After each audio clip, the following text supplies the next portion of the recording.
मंगलाचरण करेंगे। ओम नमः सिद्धेभ्यः जय श्री ओम नमः सिद्धेभ्यः जय श्री ओम नमः सिद्धेभ्यः। मंगलम भगवान वीरो मंगलम गौतमो गणे मंगलम कुंद कुंदाद्यो जैन धर्मोस्तु मंगलम। सर्वमंगल मांगल्यम सर्व कल्याण कारकम प्रधानम सर्वधर्माणां जैनम जयतु शासनम। जैनम जयतु शासनम जैनम जयतु शासनम। नमः समय साराय स्वानुभूत्या चकाशते चित् स्वभावाय भावाय सर्वभावांतरच्छिदे।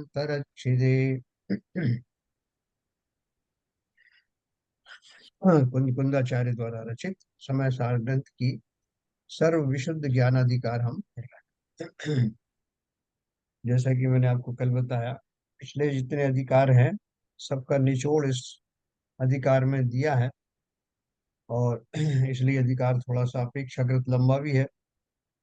और उसमें जो भी हमारी छोटी मोटी कहीं भ्रांतियां रह गई होंगी, कोई छोटे मोटे लॉजिक रह गए होंगे, वो सारों की उन्होंने यहाँ पर पुनरावृत्ति की है। कुछ का तो नया उद्घाटन भी किया है। तो कल जो अपन बात कर रहे थे कि व्यवहार नाम की भी कोई चीज होती है, और उसको जैसे असत्यार्थ कहते हैं कि व्यवहार असत्यार्थ है और निश्चय नहीं सत्यार्थ है, वो एक अलग अपेक्षा है। लेकिन ये अपेक्षा भी अपनी जगह बिल्कुल सही है कि संसार के सभी कार्य, लगभग सभी कार्य व्यवहार से ही चलते हैं। और व्यवहार ने उस अपेक्षा से सत्य भी है ना। उसकी अपनी उपादेयता भी है। अगर वो व्यवहार न्याय ना हो तो किसी को मार डालने का भाव करने वाला, किसी की चोरी कर लेने वाले, उनको कोई सजाओं का कोई प्रावधान ही ना रहे कि साहब ये सब व्यवहार से है, तो ठीक है, वो व्यवहार से है तो वो सजाएं भी व्यवहार से ही कही जाएंगी, लेकिन मिलेंगी जरूर, उसी भाषा में मिलती। तो कल अपन ने इस बात को बहुत अच्छे से पढ़ा था। अब उससे आगे अपन चलेंगे तो थोड़ी और क्लैरिटी बढ़ेगी अपने को, क्योंकि अपन को सिद्धांत समझना है कि जो कही सुनी बात है वो भली नहीं है कि हमने सब सुना है, आपने ऐसा कहा था, वो पहले हमें याद हो गया, वो आप बार बार उस बात को क्यों दोहरा रहे हो। क्योंकि जो उपदेशात्मक उपदेशात्मक रूप से कही गई जो बात होती है उसका असर थोड़े दिन बाद समाप्त हो जाता है।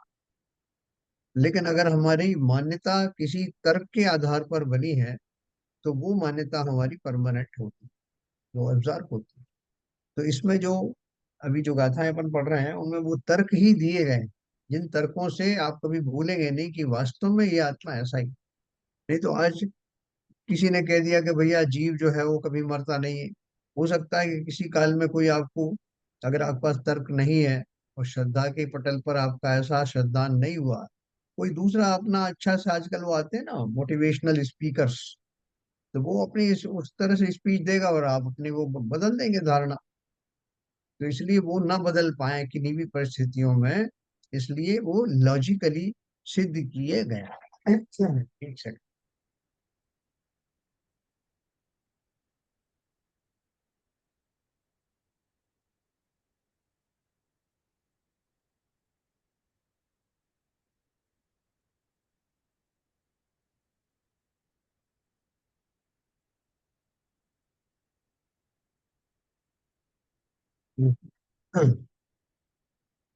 तो अपन ये गाथाओं से थोड़ा आगे का जो हो शुरू करेंगे, और एक और बात आपको क्लियर होगी।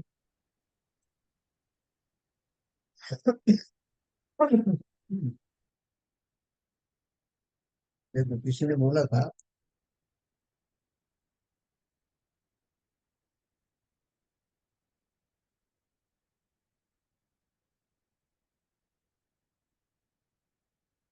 तो बोल रहे हैं यदि एकांत से जीव और कायादि में भेद स्वीकार किया जाए तो जिस प्रकार दूसरे की काया के छेदने वेदने पर अपने को दुख नहीं होता, उसी प्रकार अपनी काया को छिन्न भिन्न करने पर भी दुख नहीं होना चाहिए।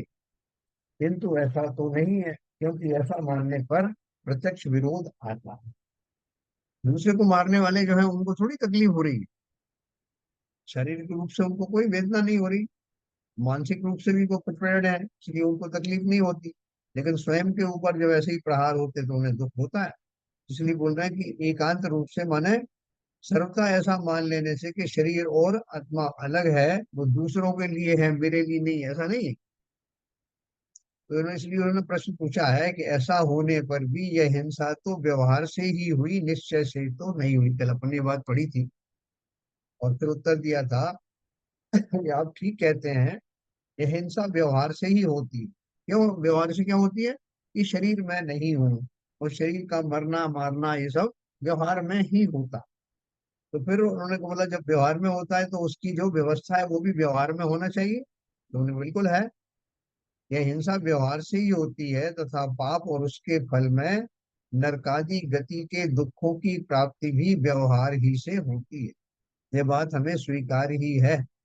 अब यदि आपको नरकादि के दुख इष्ट हो तो खूब हिंसा कीजिए। आपको बता दिया गया है कि आप उससे छूट नहीं सकते। ये क्या करे कि साहब कोई जीव मरा थोड़ी, जीव तो अजर अमर है। मैंने गोली मारी तो शरीर को मारी, जीव थोड़ी मरा। तो इस तरह का अगर आपका बहाना है तो उसके लिए फिर सजाएं भी उसी अनुरूप हैं, वो भी व्यवहार से है। जब आपको नरक भेजा जाएगा, नरक में आपको दुख होंगे तो कहा जाएगा कि भैया दुखी क्यों होते हो? ये सजा जो नारकी दे रहे हैं वो तुम्हें थोड़ी दे रहे हैं, तो शरीर को दे रहे हैं। तो व्यवहार से ऐसा ही हो रहा है, सजा भी व्यवहार से ही होगी। जैसे एक व्यक्ति ने बताया कि जो स्वर्गों का जो अ, धन होता है, रुपए पैसे होते हैं वहाँ, वहाँ का जो 1 रुपया है यहाँ मृत्यु लोक के 1,000 रुपए के बराबर। और स्वर्गों का जो एक दिन है वो यहाँ के 1,000 साल के बराबर होता। तो किसी भाई ने कहा कि साहब एक काम करो, आप तो इतने बड़े देवता हो ना, तो मुझे आप वो स्वर्ग का 1 रुपया दे दो। तो उसने सोचा कि 1 रुपये मांगूंगा तो वैसे ही 1,000 हो जाएंगे। तो उसने कहा, देवता ने कहा बिल्कुल अवश्य, 1 रुपया मैं आपको अवश्य दूंगा स्वर्ग का, लेकिन आपको थोड़ा सा इंतजार करना पड़ेगा। बोले कितना? बोले बस स्वर्ग का एक दिन, उतना ही इंतजार करना। और उन्होंने हिसाब लगाया तो मालूम पड़ा स्वर्ग का एक दिन भी 1,000 दिन के बराबर है यहाँ। तो कहने का अर्थ है कि जिस पैमाने से, जिस स्केल पर, है ना, आप जो है वो व्यवहार का आकलन करेंगे, हिंसा का आकलन करेंगे, हिंसा आदि का आकलन करेंगे, उसी अनुपात में, उसी स्केल पर उसकी सजाओं को भी आप वैसा ही पाएंगे। व्यवहार से अगर आप बोल रहे हो कि मैंने मारा थोड़ी, जीव को तो शरीर कष्ट दिया, तो व्यवहार से ही आपको भी कष्ट मिलेगा और कहा जाएगा ये तो व्यवहार की ही सजा है। तो यहाँ बोल रहे हैं कि व्यवहार में भी आप किसी जीव का जी दुखाएंगे, उसे मारेंगे, उसे सताएंगे, और ये सोच करके या ये कह करके आप जो है बरी होना चाहें कि मैंने उसे थोड़ी मारा, जीव तो कभी मरता ना। तो इसलिए व्यवहार सर्वथा असत्य नहीं होता। उसका जो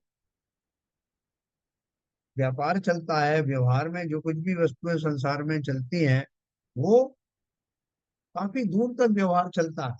और वो सारी जो प्रावधान है, सजा के प्रावधान है, जितने भी आचरण आदि हैं संसार में, वो सब व्यवहार के आधार पर ही चल। व्यवहार समाप्त कब होता है? व्यवहार की समाप्ति की शुरुआत सम्यक दर्शन से शुरू होती है, जब जीव निश्चय को पहुंचने का द्वार खोलता है, आत्मा को समझने का प्रयत्न करता है कि वास्तव में मैं कौन हूँ, जीव किसे कहते हैं। जब उस दशा को प्राप्त होता है तो व्यवहार में सर्वथा जीवन जीने वालों के लिए एक शुभ घड़ी जैसी आती है, और वो निश्चय के द्वार को से परिचित होते हैं। निश्चय यानी आत्मा की ओर जाना, अपने स्वरूप को सही ढंग से पहचानना कि मैं शरीर आदि में लिपटा हुआ, वास्तव में मैं शरीर नहीं, मैं जो अत्यंत दिव्य गुणों से भरपूर जो पदार्थ है, जो द्रव्य है, वही जीव द्रव्य है, ज्ञानादि चिरपरिचित गुणों से भरा हुआ, ज्ञान चैतन्य सुख वीर्य आदि गुणों से भरा हुआ जो चैतन्य है, वही वास्तव में जीव है, वही मैं हूँ। और उसकी प्राप्ति करने के लिए उसके लक्षणों को भली भांति जानना, उनको भली भांति समझना, उन पर विश्वास करना, और फिर अपने उन गुणों में रम जाने की प्रैक्टिस करना। यही सम्यक दर्शन, सम्यक ज्ञान और सम्यक चारित्र है, जिसकी शुरुआत जीव को सम्यक दर्शन से होती है। और सम्यक दर्शन की शुरुआत भेद विज्ञान से होती है, जहाँ हमें मालूम पड़ता है कि शरीर अलग और मैं अलग। ना? ये बात अपन बार बार पढ़ते आए हैं और आगे भी बीच बीच में पढ़ते रहे। अतः यह निश्चित ही है कि जैन मत में सांख्य मत के समान, सांख्य मत एक दर्शन हुआ है, एक धर्म है, जिसमें उन वो क्या मानते हैं, आत्मा एकांत से अकर्ता मानते हो कि आत्मा जो कुछ नहीं करती, कुछ भी नहीं करती है विषय में, ऐसा वो उसको मानते हैं। तो ये बोल रहे हैं अतः यह निश्चित ही है कि जैन मत में सांख्य मत के समान आत्मा एकांत से अकर्ता नहीं है, किंतु रागादि विकल्प रहित स्वानुभूति लक्षण वाले भेद ज्ञान के काल में कर्मों का कर्ता नहीं है, शेष काल में कर्मों का कर्ता। देखो, एकांत और अनेकांत का अर्थ क्या है?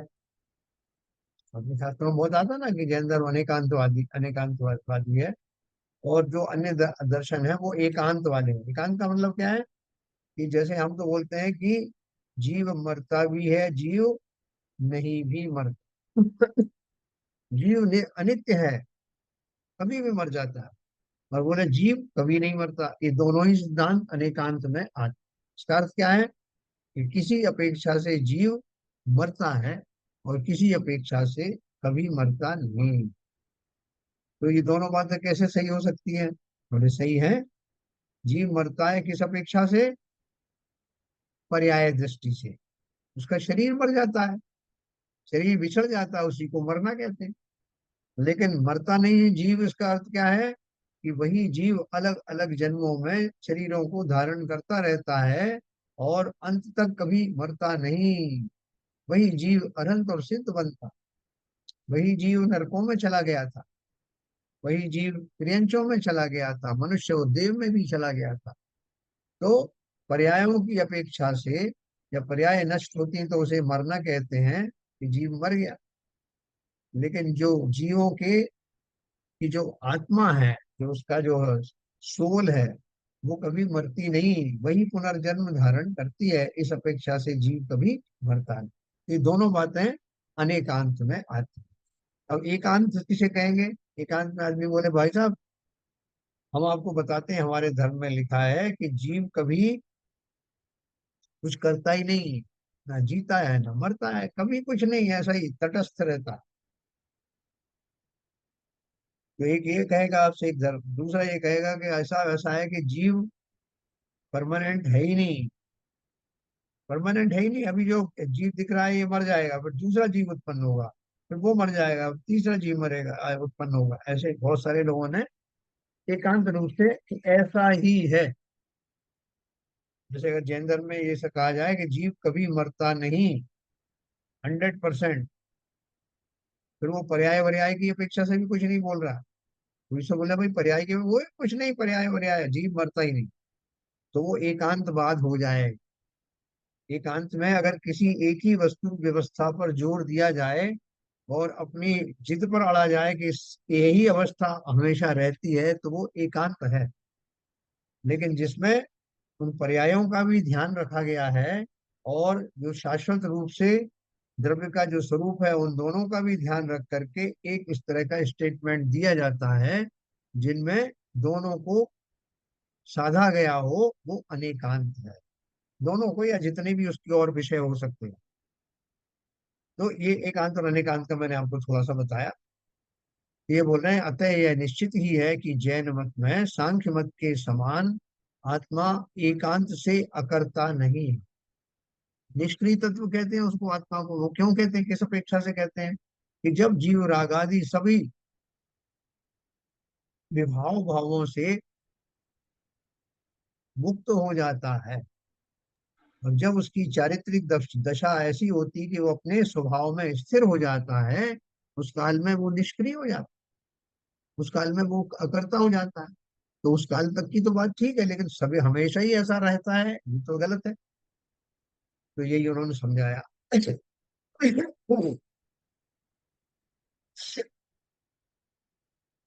जैन मत में सांख्य मत के समान आत्मा एकांत से अकर्ता नहीं, किंतु रागादि विकल्प रहित स्वानुभूति लक्षण वाले भेद ज्ञान के काल में कर्मों का कर्ता नहीं है, शेष काल में कर्मों का कर्ता है। तो एक सिद्धांत क्या समझ में आया? कर्म आदि का जो करता है, अपन कई बार कह देते हैं जीव कर्मों का करता नहीं साहब, मेरे को इससे कोई मतलब नहीं।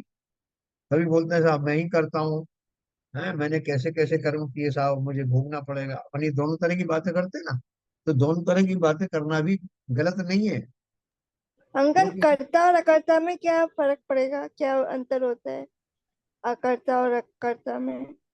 कर्ता मैंने करने वाला, अकर्ता मैंने नहीं करने वाला, ये तो अर्थ। अकर्ता नहीं है मतलब करता है, हाँ, एकांत में करता है तभी अकर्ता नहीं है।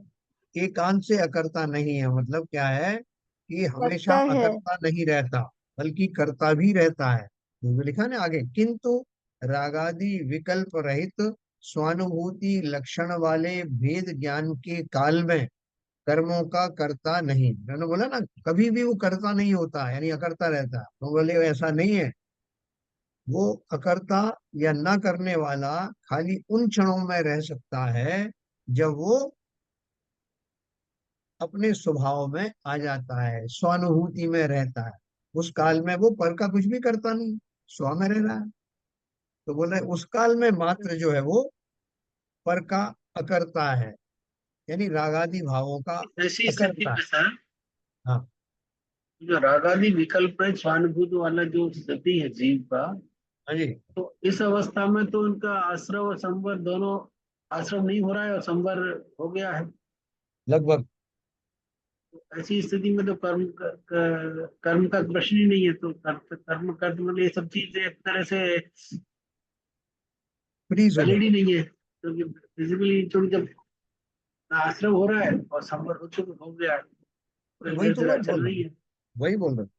वो बोल रहे हैं कि अगर कोई ये बात कहे कि आत्मा, भाई साहब आत्मा तो कुछ करता ही नहीं है, कभी कुछ नहीं करता होता, निष्क्रिय रहता है, बिल्कुल उसको अपना, तब उसको समझाते हैं कि हमेशा ऐसा नहीं होता, इन क्षणों की बात छोड़ो आप, इन क्षणों में ऐसा होता मतलब जब वो अभी जैसे। इस समय जब आश्रव संवर हो गया है हाँ। और निर्जरा वाला स्थिति चल रहा है, हाँ। जब निर्जरा हो रही कर्मों का, हाँ।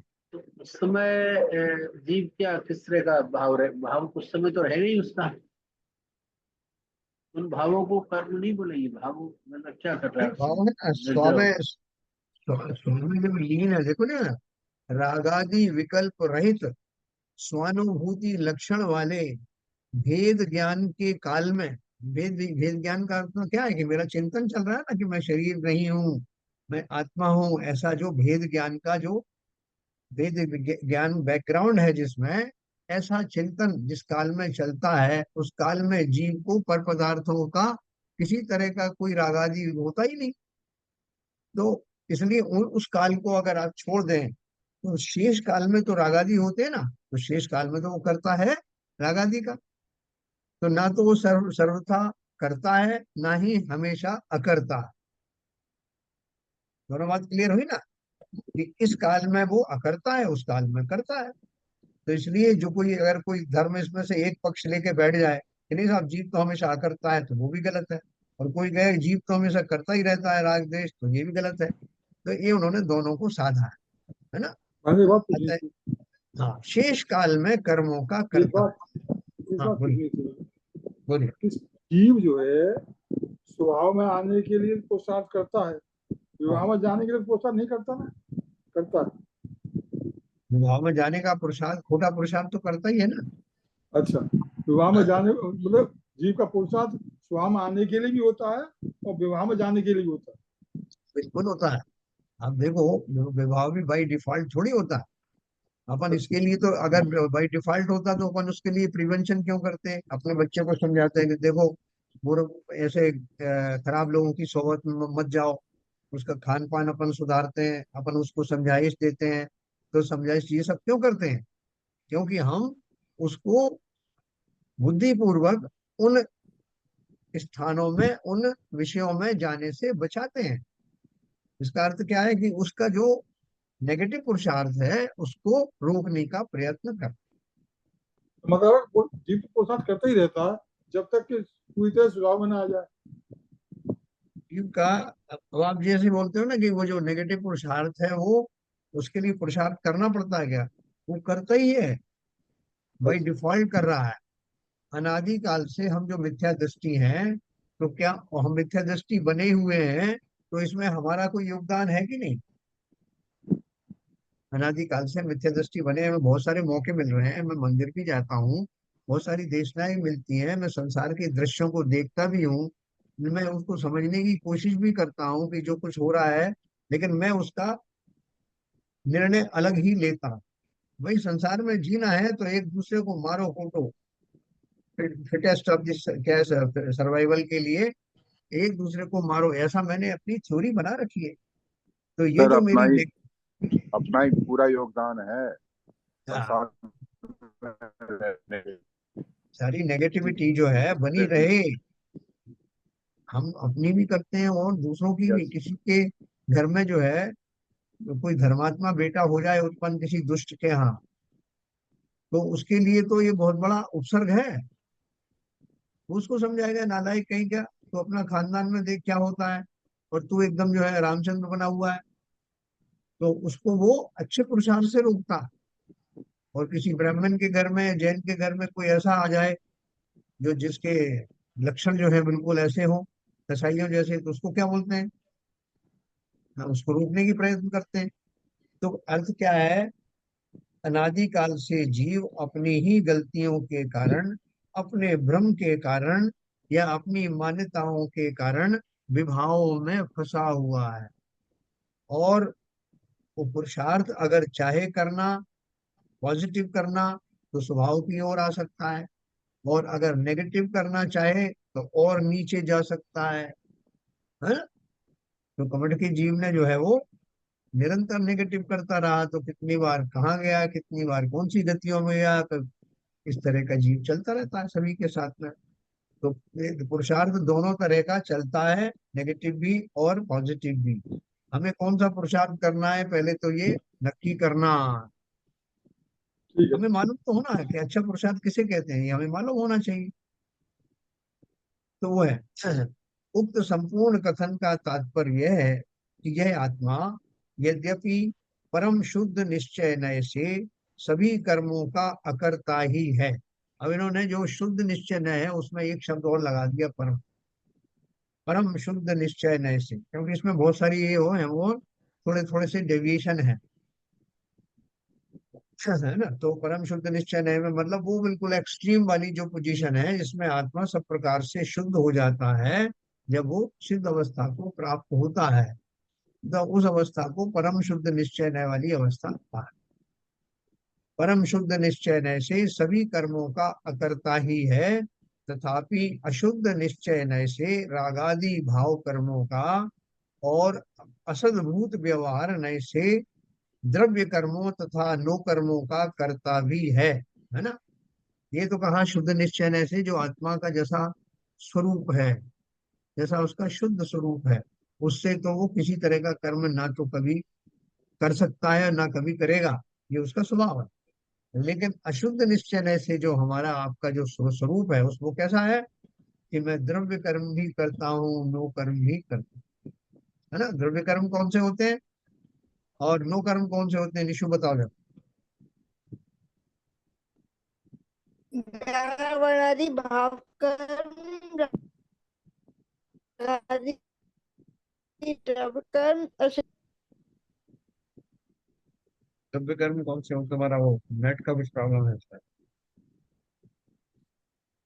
हाँ हाँ, द्रव्य कर्म किसे कहते हैं और नो कर्म किसे कहते हैं? ललित जी बताओ। हाँ, जिनकी वजह से हमको अपना ये शरीर वगैरह ये सब चीजें जो मिलती हैं, हाँ, वो लोग की कैटेगरी में आते हैं। वो नो कर्म, हाँ। जिनसे जितने भी दृश्यमान वस्तुएं मिलती हैं, कर्माण शरीर को छोड़ करके तेजस शरीर भी जिन परमाणुओं से बनता है, ये शरीर जो आपका उदारिक शरीर आदि वक्रियक शरीर आदि जिनसे बनते हैं वो सब नो कर्मों की संतति है, नो कर्मों उसका रॉ मटेरियल है। और द्रव्य कर्म कौन से हैं? कर्म तो जो भाव के बेसिस पर जो हम कर्म कर रहे हो। 8 कर्म जो है द्रव्य कर्म है। ज्ञानावर्ण ज्ञानावरणी, अच्छा, आदि, 8 कर्म। ज्ञानावर्ण, अच्छा, दशनावर्ण, हाँ ठीक। ध्वनि अंतरा। बहुत बढ़िया। तो देखो अभी क्या बोला उन्होंने कि जब वो आत्मा परम शुद्ध निश्चय नय में होता है उस अपेक्षा से तो वो कर्मों का करता है ही नहीं। शुद्ध अवस्था में काय का पर में जाने का, जा ही नहीं सकता।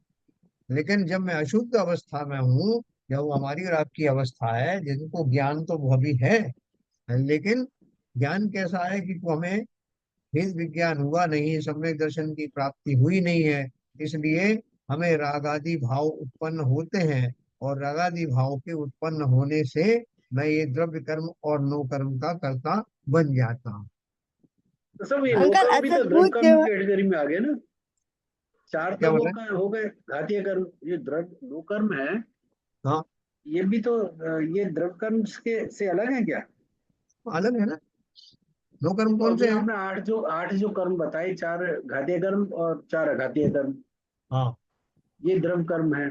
और हाँ, अघातीय कर्म में नो कर्म भी तो आता है। नहीं घातिया में नहीं आता, ये अलग अघातीय कैटेगरी है। अघातीय कर्मों में, अघातीय अगर कर्मों में, हाँ, अघातीय कर्मों में नो कर्म आता है ना। नो कषाय आती है वो उधर। नो कषाय, आप कंफ्यूज हो रहे हैं उसमें।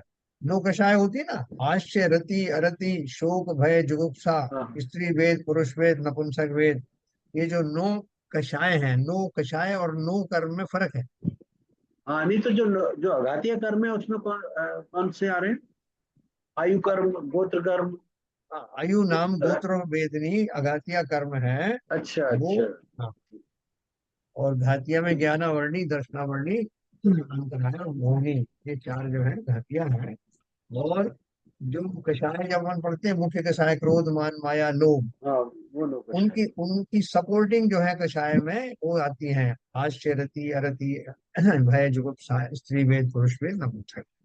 और ये 9 कर्म जो मैंने आपको बताया कि संसार में जो परमाणु होते हैं जिनसे डिफरेंट डिफरेंट चीजें बनती हैं, उन परमाणुओं में से जो परमाणु से मुख्य कर्म बनते हैं, द्रव्य कर्म बनते हैं, द्रव्य कर्म माने ये 8 प्रकार के कर्म जिनसे बनते हैं, वो कर्माण नाम के परमाणु होते हैं। कर्माण नाम के वर्गणाएं होती हैं जिनसे ये 8 कर्मों का निर्माण होता है। समझ आया? और जबकि इसके अलावा वो जो 9 कर्म है जिनसे शरीर आदि की रचना होती है, ये प्लास्टिक प्लास्टिक जो जो दिखाई दे रही हैं वो चीजें बनती हैं, तेजस शरीर आदि बनते हैं, औदारिक शरीर बनते हैं, वो सब जिन परमाणुओं से बनते हैं उनको 9 कर्म कहते हैं। ठीक है और सर? नाम कर्म की जो प्रकृतियां हैं, हाँ, जो तो उनमें भी तो कुछ प्रकृतियां ऐसी हैं जो शरीर को बनाती हैं। हाँ, तो वो नाम कर्म किस में आता है? नाम कर्म किस में आता है? जब कर्म में। द्रव्य कर्म में आता है। द्रव्य कर्म में आता है। तो वो जो है जो इनका जो तो ये कॉम्बिनेशन नौ होता है ना, आप 9 कर्म जो बता रहे हैं, आप बता रहे हैं जो शरीर को नाम कर्म है। निर्माण में, शरीर हाँ, के निर्माण में जो जो जो वर्गणाएं जो वर्गणाएं हाँ, शरीर के निर्माण में कार्य करती हैं, वो 9 कर्म हाँ, होती हैं। ये आपने बताया। तो अब मेरा हाँ। मतलब मैं कह रहा था, नाम कर्म में भी तो ऐसी वर्गणाएं हैं जो शरीर को बनाती हैं। देखो एक चीज का अलग समझ रहे हैं आप, एक भावात्मक है और एक जिनसे रचना होती है वो रॉ मटेरियल। हाँ, ठीक है। नाम कर्म की प्रकृतियां भाव से होती हैं कि ठीक मुझे है। कैसा शरीर मिलेगा, कैसा ओके। लंबा चौड़ा, है ना। लेकिन जो ठीक है सर। बनेगा शरीर तो वो तो नो कर्म से ही बनेगा। आगे आगे समझ में आया। हाँ, अच्छा, ये एक और बताइए, जैसे कार्मर बनगनाव से तो अपना ये बन गया अ, द्रव्य कर्म, और जी। तेजस बरगलाय का क्या यूज रहता? तेजस शरीर बनता है ना अपने अंदर, हाँ, तो तेजस शरीर क्या नो कर्म में आएगा फिर? नो कर्म से ही बनता है। देखो हाँ। जितने शरीर हैं वो नो कर्म से बनेंगे। सिर्फ एक जो है, एक शरीर को छोड़कर, वो शरीर कौन सा है? कार्माण शरीर। ठीक है? कर्माण शरीर जो है वो उसमें जो कर्म विशेष जो जिसमें जो नो कर्म की, सॉरी, 8 जो विशेष जो कर्म है ना, द्रव्य कर्म, वो हाँ। द्रव्य कर्म, वो द्रव्य कर्म जो है वो कर्माण शरीर से बनते हैं, ये कर्माण शरीर उनसे बनता है। हमारे जो कर्माण शरीर है वो उसके अंदर में ये 8 प्रकार के कर्म रहते हैं ना, हम्म। 8 प्रकार के, ज्ञानावर्णी, दर्शनावर्णी, मूल मन, उनके परमाणु किससे वो हमारी रचना जो कर्माण शरीर की होती है उसमें वही भरे रहते और रति अरति हास जैसे हैं। वो जो संज्ञाओं में आएंगे क्या फिर वो ये? नो नो कषाय है, मैंने अभी बताया था ना आपको, अच्छा, नो कसाए हैं वो। नो कषाय। और देखो जो मैंने इसके ऊपर बहुत लंबा डिस्कशन किया था आपसे कि नो कर्म से क्या क्या बनता है, जो कौन कौन सी वर्गना से क्या क्या बनता है, जो हमारा मन है वो मनोवर्गनाओं से बनता है ना, जो औदारिक शरीर आदि है और तेजस शरीर है वो सब ये नो कर्मों से बनते हैं। वो बाहर की जो चीजें दिखा, अपने उज्ज्वला शाह की अपन ने किताब पढ़ी थी ना, प्रणाली योग परिचय हाँ। है, उसमें मैंने आपको चार्ट भी बताया था कि कौन कौन से जो है चार्ट्स के हिसाब से क्या क्या कैसे कैसे बनता है। तो वो किताब हम आपके गए पास भी। हो तो वो देख लेना आप, उस किताब में और भी हम्म। जगह मिल जाएगा आपको। फिर भी कोई कंफ्यूजन हो तो कल बताना आप, मैं अब किताब सामने रख के आपको समझा, ठीक है। ठीक कंफ्यूज है। बिल्कुल मत अ- होना, इसलिए मैंने ये टॉपिक बीच में छेड़ा क्योंकि अपन भूलते जाते हैं। अंकल असद भूत, अंकल असद भूत व्यवहार नहीं क्या होता है? देखो व्यवहार में के जो है वो भेद बताए गए हैं कि जैसे शरीर है, अपने जो जो जो कुछ हमारा नहीं है, आत्मा के अतिरिक्त जो जो वस्तु है उनमें भी बहुत सारी तरीके होते हैं। जैसे स्त्री पुत्र मकान आदि है, वो ऐसी कैटेगरी है जो मेरे समक्ष नहीं रहते, मेरे साथ नहीं रहते, वो पर हैं। तो पर तो शरीर भी है, लेकिन शरीर में और स्त्री पुत्र मकान में कुछ अंतर है ना। तो इसलिए कोई सद्भुत हाँ। व्यवहार नय में आएगा, कोई असद्भुत व्यवहार नय में आएगा, है ना। इस तरह से उनके अलग अलग से वो प्रकार बनाए गए हैं। तो इसलिए बोल रहे हैं असद्भुत व्यवहार नय से द्रव्य कर्मों का, सद्भुत तो नहीं है मतलब एक्चुअल में नहीं है, व्यवहार नय को बताने के ये अलग अलग तरीके हैं। स्त्री पुत्र मकान आदि अलग प्रकार का व्यवहार है, शरीर जो मेरा खुद का शरीर है वो अलग व्यवहार में आता है, रुपया पैसा मकान धन आदि अलग उसमें आता है, चैतन्य और अचेतन अलग कैसे इनको होते हैं ना। ऐसे बहुत सारे भेद हैं इसके व्यवहार। तो वो कभी आपको अभी बताऊंगा तो आप कंफ्यूज हो जाएंगे। मैं आपको उसको अगर अपन को फिर से रिवीजन करना है तो मैं यथा समय में ये आपको फिर से अपने आप ही बताऊं, ठीक है। व्यवहार नय जी। को सर्वथा असत्यार्थ मानने वालों को आचार्य जयसेन के उक्त संकेत पर विशेष ध्यान देना चाहिए। अभी अपन अपनी बात क्या चल रही मेन, तो मैंने बीच में टॉपिक निकाल दिया आपको, तो मुझे लगा कहीं आपको कंफ्यूजन हो, कहीं कुछ भूल गए हो, इसलिए मैंने वो उतना टॉपिक छेड़ा। और भी अगर अपने को इस विषय को अपन फिर उठाएंगे। अभी बात क्या चल रही है कि व्यवहार ने हमेशा ही गलत है या काम में आने वाली चीज नहीं है, ऐसा नहीं। आचार्य क्या बोल रहे हैं, व्यवहार नय को सर्वथा असत्यार्थ मानने वालों को आचार्य जयसेन के उक्त संकेत पर विशेष ध्यान देना चाहिए। अभी कुछ लोग ऐसे हैं जिन्होंने वो एक ही रट लगाई है कि बस आत्मा ही सब कुछ है, आत्मा के अतिरिक्त कुछ नहीं है, सारा संसार ही आत्मा है, आत्मा के बिना और कुछ है ही नहीं, व्यवहार जो दिख रहा है वो सब जो है नकली है, माया है, ऐसा लोगों ने बना दिया। एक ग्रुप जो है वो इसी तरह से मानता है, व्यवहार को एकदम गौण कर दिया कि व्यवहार है ही नहीं, बस निश्चय ही सब कुछ है। दूसरे ने ये मान लिया कि निमित्त नाम की कोई चीज होती नहीं, जो कुछ है उपादान से ही होता है, निमित्त हो या ना हो तब भी उपादान अपना काम कर लेगा। ऐसा लोगों ने शॉर्टकट बना लिए। तो समय सार को ढंग से लोगों ने पढ़ा नहीं, जिन्होंने जिसका अर्थ बराबर नहीं समझा, वो उसकी वजह से इस तरह के उपद्रव शुरू हो। तो वो कहते हैं, देखो उसमें समय सार में ही एक बात लिखी, समय सार में बहुत सारी चीज ऐसी लिखी है जो आपको लगेंगी विरोधाभासी। कि कभी तो आप बोलते हो कि राग आदि जो है मैं नहीं करता, वो तो जो है पुद्गल के खाते में है, क्योंकि कर्मादि पुद्गल है, राग आदि पुद्गल है, इसलिए वो पुद्गल के खाते में डालो, मैंने थोड़ी किए। कभी बोलते हैं कि अरे मूर्ख, तुम ये पुद्गल को क्या पता है, उनको क्या ज्ञान है कि उन्होंने तुम्हें राग द्वेष कराया, तुमने किए हैं राग द्वेष, और उनके खाते में डाल दो। तो जो अलग अलग जगहों पर अलग अलग व्याख्या कही गई है उसका एक पर्पस है। जो यहाँ बताया कि व्यवहार से कोई बात कही गई है, कोई बात निश्चय से कही गई, लेकिन जहाँ निश्चय की आवश्यकता है वहां निश्चय की बात को समझना, उसकी वैल्यू वहां पर है। और जहाँ व्यवहारिक जीवन की बात है, सांसारिक जीवन की बात चल रही है, वहां व्यवहार सत्य है, गलत थोड़ी है। हमारे सामने जीव जन्म लेता है, जीव मरते हैं, लोग बीमार पड़ते हैं, लोग दुखी होते हैं, तो ये सब व्यवहार से है, मगर है तो ना। हमारा 99% जीवन मनुष्यों का, ये सभी का, जीवों का व्यवहार में ही तो जीव चला जाता है। और जब जीव, आगे एक लाइन लिखी ना उसमें, जब तक हम व्यवहार में रहते हैं तब तक राग आदि से हमारा पल्ला पड़ता था, राग करते हैं, द्वेष करते हैं, उसके फलस्वरूप नई पर्याय मिलती हैं, लोग शत्रु बनते हैं, मित्र बनते हैं, फिर हम मर जाते हैं, नई पर्याय फिर मिलती हैं, फिर राग द्वेष का व्यापार चलता है। ये कब तक चलेगा? तो उन्होंने एक लाइन लिखी है, उन्होंने लिखी कि ये हमेशा नहीं चलेगा, लेकिन चलेगा भी। कब तक चलेगा? तो लिखा है, रागादि विकल्प रहित स्वानुभूति लक्षण वाले भेद ज्ञान के काल में कर्मों का कर्ता नहीं है, शेष काल में कर्मों का कर्ता। यानी दोनों बात समझो ना अच्छे से, कि भैया ये सर्वथा अकर्ता भी नहीं है और सर्वथा कर्ता भी नहीं है। जब जीव मिथ्या दृष्टि होता है, अज्ञानी होता है, तब राग आदि का कर्ता होता है, राग द्वेष आदि का कर्ता होता है। लेकिन जब जीव ज्ञानी हो जाता है, शरीर और आत्मा में भेद उसको पता चल जाता है, सम्यक दर्शन दर्शन वाला होता है, तब वो अकर्ता हो जाता है। तब वो इस संसार की जो चीजों में जो मूर्खताएं कर रहा था वो उसकी बंद हो जाती है। लेकिन कर्ता दोनों ही है, अलग अलग दशा। ये उन्होंने अच्छे से समझा दिया अपन को, क्योंकि अपन किसी का पक्ष नहीं ले रहे ना, अपन मतलब आचार्य। उक्त संपूर्ण कथन का तात्पर्य अपन समझ।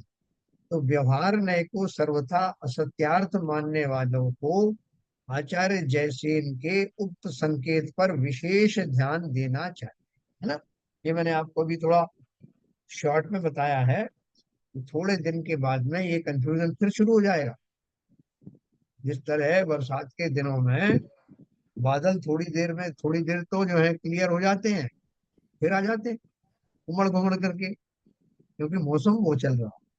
ऐसे ही जब तक हम मिथ्या दृष्टि हैं, तब तक हमें इस तरह के भ्रम वाले बादल आते रहेंगे। तो घबराने की जरूरत नहीं है। आप मुझे संभालना, मैं आपको संभाल, हम एक दूसरे को मिल करके सम स्वाध्यायी भटकने नहीं देंगे, ऐसा प्रयास करेंगे। वैसे तो जिसकी जो नियति होनी है वो होती है, जो भी निमित्त बने उसमें। अब आगामी कलश में उक्त गाथाओं का निष्कर्ष प्रस्तुत करते हुए आचार्य अमृतचंद जो मार्गदर्शन करते हैं, जो परामर्श देते हैं, वह इस प्रकार। देखो, एकदम क्लियर ओपन माइंडेड सुनना, जो जो मैं अपन ने अभी बात करी, है ना। कहीं बहुत ज्यादा कंफ्यूजन हो तो पूछ लेना दोस्तों। हे आर्हत मत के अनुयायियों जैनियों, तुम भी सांख्य मतियों के समान आत्मा को अकर्ता मत मानो। कि आत्मा तो कुछ करती नहीं है भैया, वो तो बिल्कुल शांत बैठी रहती। भेद ज्ञान के पूर्व उसे सदा रागादि भावों का करता ही मानो। जब तक भेद विज्ञान नहीं है, तब तक अपन जैसे बहुत सारे लोग जब बूढ़े होने लगते हैं ना, तो क्या होता है, बूढ़े होने के बाद में उनका खाने पीने का मन कम होने लगता है, क्योंकि सर जो। 205 पढ़िए ना। हाँ, एक मिनट। दो सौ ऊपर पाँच ऊपर पढ़ो। ऊपर हाँ, रुको रुको। ऊपर ऊपर निकल गया। हाँ, नीचे मालूम है करिए। मुझे, मालूम है भैया, देखने तो दो मुझे आगे क्या है।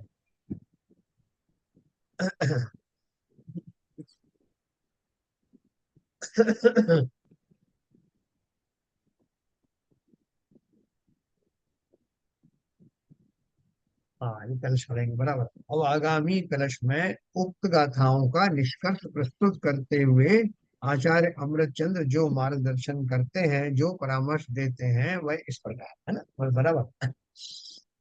माँ अकर्ता माँ अकर्ता रम्मी स्पृशन्तु पुरुषम सांख्या इवा प्यार हता कर्तारम कल कर्तारं कलयन्तु तं किल सदा भेदाव भो बोधादध है ऊर्ध्वं ऊर्ध्वत बोध धाम नियतम प्रत्यक्षमेनं स्वयं पश्यन्तु च्युत कर्तृभावं चलम ज्ञातारुमेकं परम। 205 नंबर जो है, 206 भी मैं पढ़ देता हूँ। क्षणिक क्षणिक मिदमहेक कल्पई कल्पयित्वात्मतत्त्वं निज मनसि विधत्ते कर्तृभोक्तृर्विधिभेदम् अपहरति विमोहं तस्य नित्यामृतौघैः स्वयं स्वयंमयं विसञ्चित चमचित चमत्कार एव। 205 का अर्थ हिंदी में है। अरे जैन होकर भी सांख्यों के समान ही इस आत्म को सदा अकर्ता तुम मत जानो वेद ज्ञान के पूर्व राग का करता आत्म वेद ज्ञान होने पर सदा अकर्ता जानो। है ना, शिवजन साहब ने सही बताया। जो मैं इसका अर्थ कर रहा था वो एक्चुअली ये था। 205 क्या लिखा है? हे आरहत मत के अनुयायी जैनियों, तुम भी सांख्य मतियों के समान आत्मा को अकर्ता मत मानो। है ना, जैसे कोई आदमी है जो बीच बीच में बहुत सारे उपद्रव कर लेता है और उसने आकर के बोला कि भाई साहब मैंने कुछ नहीं किया, तो मैंने कुछ नहीं किया उसका मतलब क्या है कि वो कभी कुछ नहीं करता क्या? उस खाल में या उस पर्टिकुलर रेफरेंस में वो कह रहा है कि मैंने कुछ नहीं किया, लेकिन वो सदा ही कुछ नहीं करता, ऐसा क्या मान लिया जाए क्या? तो इसी तरह से वो कह रहे हैं कि वो जो करता है, सांख्य तो बोलते हैं कि आत्मा कभी कुछ करता ही नहीं, लेकिन ये बोलते हैं कि इस आत्म को सदा अकर्ता तुम मत जानो। तो क्यों, कब उसको कर्ता माने? जो अपन ने ऊपर पढ़ा, वेद ज्ञान के पूर्व राग का कर्ता आत्म भेद ज्ञान होने पर सदा अकर्ता जानो। है ना, तो उस बच्चे को आके बोला कि देखो ये तो कुछ भी नहीं करता, कभी नहीं किया। उसके पिताजी ने आके बोला, एक बोलता कि इस बार इसने कुछ नहीं किया, तो दोनों में फर्क हुआ ना। एक बाई डिफॉल्ट जो है कभी कुछ करता ही नहीं है, एकदम हमेशा ही शांत रहता है, और एक ऐसा है कि वो कभी करता है लेकिन इस वक्त इस समय नहीं किया। तो आत्मा जब तक रागादि से युक्त है तब तक वो अकर्ता नहीं हो सकता, और रागादि से युक्त कब है? जब तक उसे भेद विज्ञान नहीं हो। तो इसलिए आत्मा की संसारी अवस्था को पहचानो। हम और आप अभी संसारी है ना, तो हम ये गारंटी दे सकते हैं कि अगर साहब मैं अभी राग आदि करना बंद कर दिया है। जैसे मैंने आपको बताया कि कोई व्यक्ति जब बूढ़ा होने लगता है तो उसकी बहुत सारी जो इच्छाएं जो है दिखाई देती नहीं। भोजन वर्दी के प्रति भी उसे बहुत ज्यादा रुचि नहीं रहती, कहीं घूमने फिरने का मन भी नहीं होता। हाँ, तो क्या उससे ये मान लिया जाए कि वो व्यक्ति जो है वो उदासीन हो गया संसार से? तो बोले भाई साहब उदासीन उदासीन कुछ नहीं हुआ, ये तो उसकी शारीरिक कमजोरियां हैं। उदासीन तो ये जवानी में तो है था ही नहीं, बचपन में भी नहीं था और बुढ़ापे में भी नहीं है। आपको दिखाई कम दे रहा है क्योंकि इस समय उसकी इंद्रियां काम नहीं कर रही, लेकिन मन के अंदर में जो अभिलाषाएं भरी पड़ी हैं, रागादि विषय सब निरंतर चल रहे हैं। तो बोले फिर ये कब निष्क्रिय होगा, कब इन सब भावों से मुक्त होगा? बोले मुक्त होने के लिए भेद विज्ञान का होना आवश्यक है। कि वेद विज्ञान होगा तभी अपन मान सकते हैं कि अब वास्तव में इसको इस तरह की वासनाएं या अभिलाषाएं अब होती नहीं, इसी तरह के रागादि से घिरता नहीं है। नहीं, जब तक वो दशा ना आए तब तक तो ये रागादि का कर्ता निरंतर बना रहे। है ना, बहुत सिंपल बात।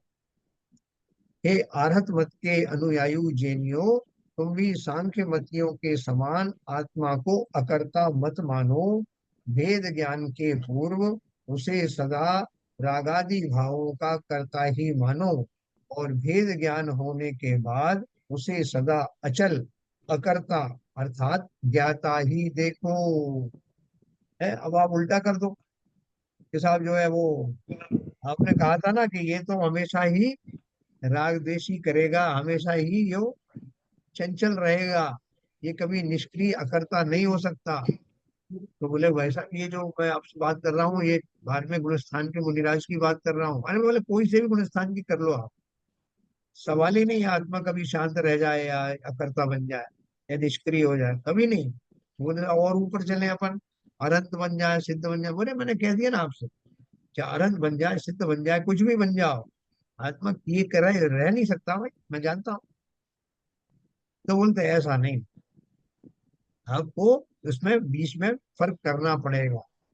संसारी अवस्था में कहोगे कि वो बहुत क्रियाशील है तो माना जा सकता, लेकिन संसारी अवस्था निकलने के बाद भी ये मानोगे तो झूठ है। तो इसलिए बहुत अच्छे से समझना कि जब तक जीव को भेद विज्ञान नहीं होता, अर्थात सम्यक दर्शन नहीं होता है ना, सम्यक दर्शन से शुरुआत कर दी है, वैसे तो उसकी और भी निखार आएगा ऊपर जाकर। तो जब उस सम्यक दर्शन से पहले अगर कोई कहे कि मैं निष्क्रिय हो गया हूँ, राग आदि से मुक्त हो गया हूँ, तो फिर सम्यक दर्शन किसे कहेंगे? सम्यक दर्शन की दशा कहेंगे किसे, अगर वो सदा काल ऐसा रहा तो इसलिए ये चीज समझना, क्या समझना, कि मैं सम्यक दर्शन से पहले मिथ्या दृष्टि अवस्था में भेद विज्ञान न होने के कारण राग आदि से युक्त ही रहता हूँ, लेकिन सम्यक दर्शन होने के बाद में मैं रागादि भावों से निवृत्त होता चला जाता हूँ। मुझे अब अपना सम्यक दर्शन की उपाधि मिली, तो इसका अर्थ क्या है? सम्यक दर्शन वाला कौन है?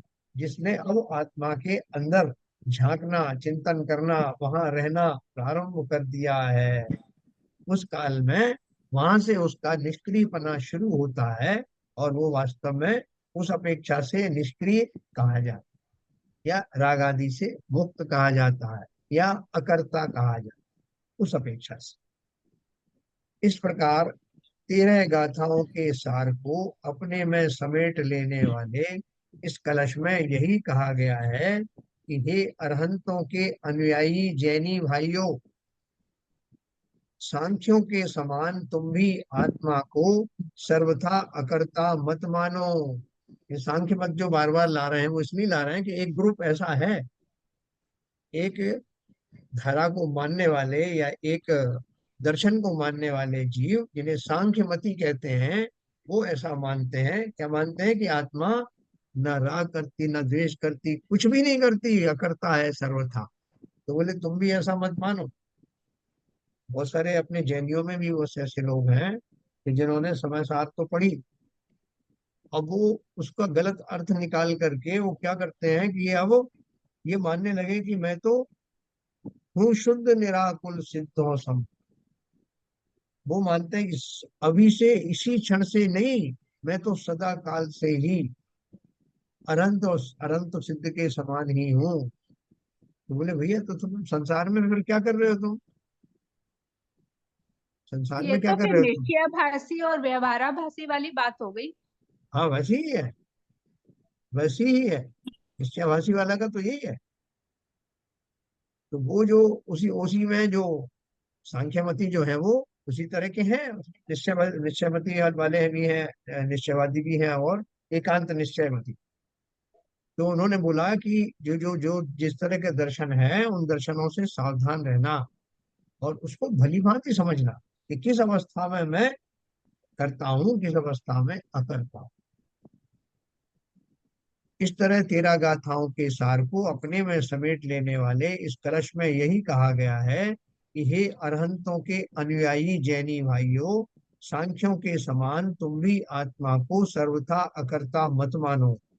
अज्ञान अवस्था में आत्मा को रागादि भावों का कर्ता, और भेद ज्ञान होने पर, सम्यक ज्ञान होने पर उसे रागादि भावों का अकर्ता, सहज ज्ञाता, दृष्टा स्वीकार करो। बहुत सिंपल, इतना साफ करके लिखा है। उक्त 13 गाथाओं में सांख्य मत के समान रागादि भावों का सर्वथा अकर्ता मानने वाले जैनियों का अज्ञान दूर किया, और अब आगामी 4 गाथाओं में बौद्ध मत के समान आत्मा को क्षणिक पर्याय जितना मानने वालों को समझाएंगे। आगे जो गाथाएं आएंगी उसमें क्यों बताएंगे कि जो बौद्ध मत में जो बताया गया है कि संसार का कोई भी पदार्थ परमानेंट नहीं है। बौद्ध क्या मानते हैं कि संसार की कोई भी वस्तु परमानेंट नहीं है, सब मरण को विनाश को प्राप्त हो जाते हैं। जो हम और आप दिखाई दे रहे हैं अभी थोड़ी देर बाद जो समाप्त हो जाएंगे, फिर कोई और ही आएगा। जो सजा मिल रही है उसको मिलेगी, मतलब उसमें सकूर आएगा कि कर्ता कौन है और भोक्ता कौन है, सब आएगा। ये सब बातें इसलिए समझा रहे हैं, उनके पास शॉर्ट में एक चैप्टर मिला है खाली, जिसमें बहुत सारी बातें बतानी है आचार्य को, कि कहाँ कहाँ आपको भ्रमित होने के चांसेस हैं, कौन कौन से मत में कैसी कैसी बातें लिखी हैं। कई बार आप देखो बहुत सारे लोग जो है पढ़ते पढ़ते जैन सिद्धांत जैन दर्शन कोई दूसरी किताब उठा लाएंगे और बोलेंगे देखो साहब इसमें ये लिखा है, श्रीमद् भगवद गीता में ये लिखा है, फलानी वाल्मीकि रामायण में ये लिखा है, और कुरान में ये लिखा है साहब, और बाइबल में। आप कैसे बात करते हो, आप जैनियों को आप एक तरफा बोलते हो, सबको एक जैसा माना करो, सब में भगवान है, ईश्वर अल्लाह तेरा नाम, सबको सन्मति दे भगवान। आप पता नहीं हमको कहाँ पढ़ा रहे हो। तो इसलिए आचार्य सावधान कर रहे हैं कि हमारी जो मति कब भ्रमित हो जाए, कहाँ कहाँ हो सकती है। तो जितना उनका बस चला उन्होंने उतने उतने आपको डायमेंशन बता दिए कि आप यहाँ भ्रमित हो सकते हो, वहां भ्रमित हो सकते हो, उनकी फिलोसफी में हो सकते हो, तो कहीं भ्रमित ना हो, इसको इंश्योर करने के लिए ये अध्याय लिखा गया। भाई साहब टीवी पर भी पहले जो चैनलों में आते हैं जो प्रवचन वगैरह और के, अगर आप सुनेंगे तो आप बिल्कुल ऐसे कहेंगे जैनियों के प्रवचन है पूरी तरीके से। मैं आप बता दूं, ये जो कुछ तो प्रोफेशनल है, कुछ प्रोफेशनल ही बोलते हैं कि आप बताओ पूरी जैनियों के हिसाब से, जैनियों के नाम भी वही वही सब कुछ, लेकिन आत्मा की जो सही जो व्याख्या है जो आपको बता रहे हैं वही पर समझ आ जाता। लेकिन ज्यादातर लोग जो स्वाध्यायी हैं, जिन्होंने जिन्होंने स्वाध्याय किया वो थोड़ा पहचान भी लेते हैं, लेकिन बहुत से भ्रमित हो जाते हैं, चले जाते देखो हैं, उसका उन्हें ज्ञान ही नहीं। उसका कारण क्या है मैं आपको बताऊं। ओरिजिनली जो है जैन सिद्धांत जो है वो ही प्रोमिनेंट था चतुर्थ काल में, उससे पहले के कालों में। अब वो क्या हो गया धीरे धीरे करके, ऐसा जैसे हमारी जैसे जो लोग होंगे ना जिन्हें 363 मत चलाए, ऐसे और भी इस काल चक्र में होता रहता है। तो अब वो जो नए मत चलाते हैं तो उसमें ओरिजिनल में से 90% ओरिजिनल ले लिया और अपने से 10% कुछ और मिक्स कर दिया। तो वो ओरिजिनल तो कहीं ना कहीं दिखाई देगा ना। जब कोई सही नकली बात, सही मोती की माला बनाएगा तो उसमें वो कोशिश ये करेगा कि ज्यादा से ज्यादा असली भी हो, जिससे वो नकली छिप जाए उसमें। सही बात। तो वो उस तरह से करते करते आपको मिलेगा कि अरे बात तो जैनी जैसी कर रहा है, लेकिन हाँ एक बात इसकी ऐसी थी जो जैनी जैसी नहीं थी। तो दूसरा आपको मिलेगा उसमें दो बातें ऐसी मिलेंगी, किसी में तीन बातें ऐसी मिलेंगी। तो उसमें भ्रमित मत होना। इसलिए जहाँ प्योर माल है, प्योर माल की गारंटी है, जहाँ भ्रमित करने का कोई चांस नहीं है, उसको समझने के लिए भी थोड़ा पुरुषार्थ लगेगा। ठीक है सर। तो मैं अभी आपको इसका समापन करूंगा। तो कल अपन जो है वो बौद्ध मत के बारे में पढ़ेंगे। यहाँ पर जो नीचे जो चैप्टर है, करे अन्य और भोगे अन्य, कई कई ऐसे मानते हैं कि जो करता है वो भोगता नहीं, भोगता कोई और है, मैं कर रहा हूँ और भोगेगा कोई और।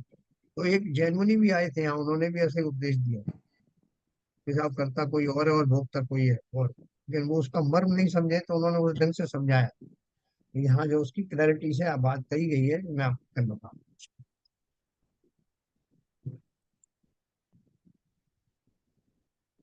चलिए समय को हो गया। तो सबको समझ में आ रहा है, शरण जी है नहीं आए अभी? हाँ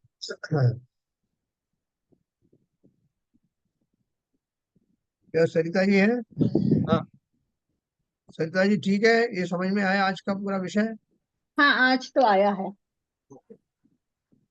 तो कल मैं आपको और डिटेल में बताऊंगा। अभी क्या है, एक विषय जो है वो सरल भाषा में और ज्यादा होता जा रहा है, और जो जो हमारे जो भ्रम है जहाँ जहाँ है उनको उन्होंने बड़े अच्छी उदाहरण दे करके समझाया। और भी कहीं कोई भ्रम हो तो अपन कल और चर्चा करेंगे। चलिए सर फिर स्तुति करेंगे।